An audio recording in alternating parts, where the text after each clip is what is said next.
శ్రీమాత్రే నమః. హిందూ బంధువులందరికీ నమస్కారం. ఈరోజు మనం ఈ వీడియోలో స్కాంద పురాణాంతర్గత కార్తీక పురాణంలోని 18వ అధ్యాయము మాసత్రయే ప్రాతస్నాన మహిమ, చాతుర్మాస్య వ్రతము మరియు హరినారద సంవాదము ఇప్పుడు మనం చెప్పుకుందాం. కార్తీక మాసములో మునీశ్వరులు స్తంభదీపము పెట్టినటువంటి మొద్దు నుండి బయటపడిన ఉద్భూత పురుషుడు అంగీరస మహర్షితో ఈ విధంగా చెప్పుచున్నాడు. ఓ మునీశ్వరా, నేను అనుగ్రహించబడితిని. నీ దర్శనం యొక్క అనుగ్రహం వలన జ్ఞానవంతుడనైతిని. ఓ మునివర్యా, నాకు నీవే తండ్రివి, నీవే సోదరుడవు, నీవే గురువువి. నేను నీకు శిష్యుడను. దరిద్రుడనై మొద్దుగా ఉన్న నాకిప్పుడు నీవుగాక గతి ఎవ్వరయ్యారు? పాపవంతుడనైన నేనెక్కడా? ఇట్టి సద్గతి ఎక్కడా?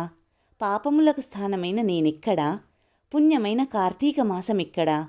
ఈ మునీశ్వరులెక్కడా? ఈ విష్ణు సన్నిధి ఎక్కడా? ప్రారబ్ధ సుకృతమున్నచో తప్పక ఇలా ఫలిస్తుంది కదా. నాకేదో పూర్వపుణ్యమున్నది, దానిచే ఇదంతా లభించింది. అయ్యా, నా యందు దయ ఉంచి నాకు ఈ విషయాన్ని తెల్పండి. మనుష్యులు విధిగా కర్మలు ఎలా చేస్తారు? ఆ కర్మలకు ఫలము ఎలా కలుగుతుంది? ఆ కర్మలు చేయుటకు ముఖ్య కాలమేది? కర్మలేవి? ఏమి కోరి కర్మలను చేయాలి? ఈ విషయమంతయు నేను తెలుసుకోవాలనుకుంటున్నాను. నీ వాక్కు అనే వజ్రాయుధం చేత నా పాప పర్వతములు కూలిపోయినవి అని అనగా అంగీరస మహర్షి ఈ విధంగా చెప్పసాగెను. ఓయి, నీవడిగిన ప్రశ్న చాలా బాగున్నది. లోకహితము కొరకు నీవడిగితివి కనుక నీవడిగిన ప్రశ్నకు సమాధానము చెప్పెదను, వినుము. అనిత్యమైన ఈ దేహమును ఆశ్రయించి ఇంద్రియకాముడై ఆత్మను మరచి దేహాదులను ఆత్మ అని తలచకూడదు. ఆత్మకు ఎప్పుడు సుఖదుఖాది ద్వంద్వములు లేవు. అవి దేహాది ధర్మములైనవి. కాబట్టి ఆత్మ విషయక సందేహవంతుడు తప్పక కర్మను చేయాలి. దానితో చిత్తశుద్ధి కలిగి తద్వారా జ్ఞానమును పొంది దానిచేత ఆత్మను యథార్థముగా తెలుసుకోవాలి. దేహధారి అయినవాడు స్నానాది సర్వకర్మలను భక్తితో విధిగా చేయాలి. అట్టి వేదోక్త కర్మ చేసినచో అది ఫలించి ఆత్మప్రకాశము కలుగచేయును. వర్ణాశ్రమ విభాగమును విడవక తనకు ఏ కర్మ చెప్పబడిందో విచారించి తెలుసుకొని తరువాత చేయవలెను. స్నానము చేయక చేయు కర్మ ఏనుగు భక్షించిన వెలగపండు వలె నిష్ఫలమవుతుంది. బ్రాహ్మణులకు ప్రాతస్నానము వేదోక్తమయ్యున్నది. నిరంతరము ప్రాతస్నానం ఆచరించలేనివాడు తులా సంక్రాంతి యందు, కార్తీక మాసమందు, మకర మాసమందు, వైశాఖ మాసమందు స్నానము చేయాలి. ఈ 3 మాసములందును ప్రాతకాలమందు స్నానము చేయువాడు వైకుంఠమునకు పోవును మరియు అతనికి ఉత్తమగతి కలుగును. చాతుర్మాస్యాది పుణ్యకాలములందు చంద్ర సూర్య గ్రహణములందు స్నానము ముఖ్యము. ఇందు గ్రహణములందు గ్రహణకాలమందే స్నానము ముఖ్యము. బ్రాహ్మణులకు ప్రాముఖ్యమైనది స్నానము, సంధ్యాజపము, హోమము, సూర్య నమస్కారము తప్పక చేయదగినవి. స్నానం ఆచరించనివాడు రౌరవ నరకమందు యాతనలను పొంది తుదకు కర్మభ్రష్టుడుగా జన్మిస్తాడు. కాబట్టి పుణ్యకాలము కార్తీక మాసము. ఈ కార్తీకము ధర్మార్థ కామ మోక్షములనిస్తుంది. ఈ కార్తీకముతో సమానమైన మాసము లేదు. ఇంతకంటే పుణ్యకాలము లేదు. వేదముతో సమానమైన శాస్త్రము లేదు. గంగతో సమానమైన తీర్థము లేదు. బ్రహ్మణ్యముతో సమానమైన కులము లేదు. భార్యతో సమానమైన సుఖం లేదు. ధర్మముతో సమానమైన మిత్రుడు లేడు. నేత్రముతో సమానమైన జ్యోతిష్యు లేదు. కేశవునితో సమానమైన దేవుడు లేడు. కార్తీక మాసముతో సమానమైన మాసము లేదు. కర్మస్వరూపమును తెలుసుకొని కార్తీక మాసమందు ధర్మములను చేయువాడు కోటి యజ్ఞఫలమును పొంది వైకుంఠమును పొందుతాడు. ఈ మాటలు విని ఉద్భూత పురుషుడు మునీశ్వరుణ్ణి ఈ విధంగా అడగసాగెను. అయ్యా, చాతుర్మాస వ్రతమని పూర్వము చెప్పి ఉన్నారు కదా, అది పూర్వము ఎవరి చేత చేయబడింది? ఆ వ్రత విధి ఏమిటి? ఆ వ్రతమునకు ఫలమేంటి? దానిని చేయువాడు పొందే ఫలమేంటి? ఆచరించే మనుష్యుడు ఏ లోకమునకు పోతాడు? ఈ విషయమంతా సవిస్తారంగా తెలపండి అని అడుగగా అంగీరస మహర్షి ఈ విధంగా చెప్పసాగెను. ఓయి, నీవు ఈ మనుష్యులకు బంధువవు. నీ ప్రశ్నలన్నీయు లోకోపకార్థములుగా ఉన్నవి. సమాధానమును చెప్పెదను, సావధాన మనస్కుడవై వినుము.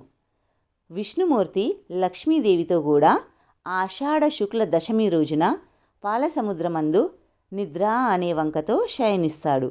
తిరిగి కార్తీక శుక్ల ద్వాదశి రోజున నిద్ర నుంచి లేస్తాడు. ఇది చాతుర్మాస్యము, అనగా 4 మాసములు చేయు వ్రతము. ఈ 4 మాసములు విష్ణుమూర్తికి నిద్రాసుఖమును ఇచ్చునవి, అనగా హరి 8 మాసములు మెలకువతో ఉండి 4 మాసములు విశ్రాంతికై నిద్రిస్తాడు. విష్ణువునకు నిద్రసుఖనిచ్చున్నది కావున ఇది పుణ్యకాలము. ఈ పుణ్యకాలమందు హరిని ధ్యానించువాడు విష్ణులోకమును పొందుతాడు. ఈ 4 మాసములలోనూ చేసిన పుణ్యకార్యములు అనంతములవుతాయి. దీనికి కారణమును చెబుతాను, వినుము. ఈ విషయమందు నారదునకు హరి చెప్పిన కారణమును చెబుతాను, వినుము. ఈ విషయమందు నారదునకు హరి చెప్పిన ఒక కథ ఉన్నది. పూర్వము కృతయుగమందు వైకుంఠలోకమున శ్రీహరి లక్ష్మీదేవితో కూడా సింహాసనమందు కూర్చుండి సుర కిన్నర ఖేచరోరగణముల చేతను స్వగణ భృత్యుల చేతను సేవింపబడుచుండెను. హరి ఇలా ఉండగా భగవద్భక్తుడైన నారదముని కోటి సూర్యకాంతి గల వైకుంఠలోకమునకు వచ్చెను. నారదముని వచ్చి సింహాసనాసీనుడై 4 భుజములు కలిగిన పద్మరేకుల వంటి నేత్రములతో ప్రకాశించే విష్ణుమూర్తిని చూశాడు. చూసి అమితానందయుక్తుడై నారదుడు విష్ణుమూర్తి యొక్క పాదములకు నమస్కరించెను. హరి కూడా నారదుణ్ణి చూసి నవ్వుచూ తెలియని వాని వలె ఇలా మాట్లాడెను. ఓ నారదా, నీవు సంచరించే స్థలములందు సర్వత్ర కుశలమా? ఋషుల ధర్మములు బాగుగా ఉన్నవా? ఉపద్రవములు లేకున్నవా? మనుష్యులు వారి వారి ధర్మములందున్నారా? ఈ విషయమంతయు ఈ సభలో చెప్పుము.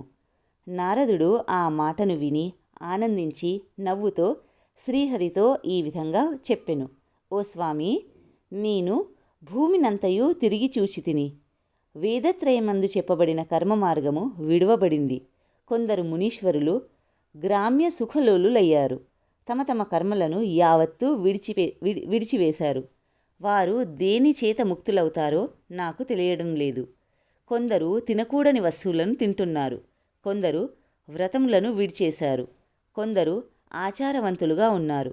కొందరు అహంకారవర్జితులుగా ఉన్నారు. కొందరు మంచి మార్గవర్తనులుగా ఉన్నారు. కొందరు నింద చేయువారుగా ఉన్నారు. కాబట్టి ఓ దేవా, ఏదైనా ఒక ఉపాయం చేత శిక్షించి ఈ ఋషీశ్వరులను రక్షించండి. నారదుని మాట విని భక్తవత్సలుడు సమస్త లోకపాలకుడు అయిన శ్రీహరి లక్ష్మీదేవితో సహా గరుత్మంతుణ్ణి అధిష్ఠించి భూలోకమునకు వచ్చెను. విష్ణుమూర్తి వృద్ధ బ్రాహ్మణ రూపధారి అయి వేల సంఖ్యగల బ్రాహ్మణులున్న స్థలమునకు వచ్చి సర్వప్రాణి హృదయగతుడైనప్పటికీ మాయానాటకధారి అయి పుణ్యక్షేత్రములందు, తీర్థములందు, పర్వతములందు, అరణ్యములందు, ఆశ్రమములందు, సమస్త భూమియందు తిరుగుచుండెను. ఇలా సంచరిస్తున్న విష్ణుమూర్తిని చూసి కొందరు భక్తితో అతిథి సత్కారములను చేశారు. కొందరు నవ్వారు. కొందరు నమస్కారములు చేశారు. కొందరు అభిమానవంతులయ్యారు. కొందరు గర్వముతో ఉన్నారు. కొందరు కామాంధులై ఉన్నారు. కొందరు ఆయా క్రియాకలాపములను మానారు. కొందరు ఏకవ్రత పరాయణులై ఉన్నారు. కొందరు నిషిద్ధ దినములందు అన్నమును తినేవారిగా ఉన్నారు. మరికొందరు ఏకాదశి ఉపవాసమును ఆచరించకుండా ఉన్నారు. కొందరు తినకూడని వస్తువులను తింటున్నారు. కొందరు ఆచారవంతులుగా ఉన్నారు. కొందరు ఆత్మచింత చేయుచుంటిరి. బ్రాహ్మణ రూపధారి అయిన భగవంతుడు అట్టి వారిని చూసి మంచి మార్గమునకు తెచ్చే ఉపాయమును ఆలోచిస్తూ నైమిషారణ్యమందున్న ముని బృందములకు సన్నిధికి వచ్చాడు. అక్కడికి వచ్చి బ్రాహ్మణ రూపమును వదిలి పూర్వము వలె గరుడారూఢుడై కౌస్తుభ శంఖచక్రములను ధరించి లక్ష్మీదేవితోనూ స్వభక్తులతోనూ కూడి ప్రకాశించుచుండెను. అచట ఉండే జ్ఞానసిద్ధులు మొదలైన మునులు వైకుంఠము నుండి తమ ఆశ్రమమునకు వచ్చినట్టివాడు, అవిసె పువ్వుతో సమానమైన కాంతి గలవాడు, మెరుపు వంటి వస్త్రము గలవాడు, కోటి సూర్య ప్రభాసమానుడు, అనేక సూర్యకాంతివంతుడు, మనోవాచామ గోచరుడు, దేవతాపతి, స్వయంభూ, ప్రసన్నుడు, అధిపతి, ఆద్యుడు అయిన విష్ణుమూర్తిని చూసి ఆశ్చర్యముంది ఆనందించి శిష్యసుతాది పరివారంతో హరి సన్నిధికి వచ్చారు. వచ్చి హరిపాదములకు నమస్కారము చేసి వారి ముందర నిలిచి అంజలిబద్ధులై హరిని వక్ష్యమాన రీతిగా స్తుతించారు. స్కాంద పురాణాంతర్గత కార్తీక పురాణంలోని 18వ అధ్యాయం సంపూర్ణం. దేవాధిదేవులైన పరమేశ్వరుడు మరియు శ్రీ మహావిష్ణువు యొక్క కృపాకటాక్షాలు, ఆశీస్సులు సదా మనందరిపై ఉండాలని కోరుకుంటూ స్వస్తి.